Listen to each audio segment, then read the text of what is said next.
никога не съм снимал с някаква цел. Това става абсолютно заради някаква вътрешна потребност. То е въпрос на настроение, на нагласа, на вдъхновение, на нужда. Имам нужда да снимам.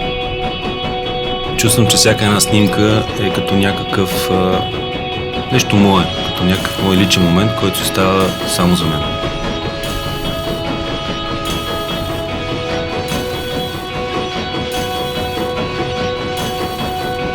Някак си да се концентрирам и да не мърдам и все едно да не съществувам, докато го взема този момент.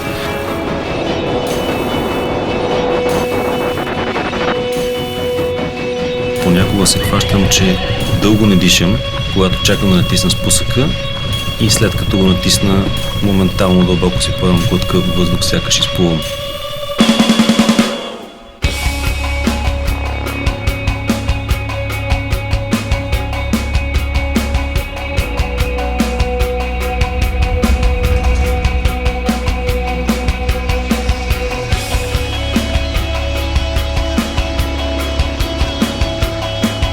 Имам чувство, че накъдето я се обърна, имам обект на желание, който искам да запаметя.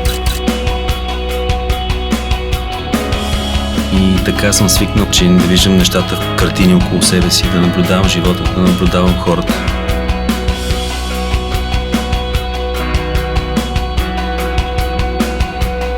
Това си е моят път и го следвам и смятам да го следвам.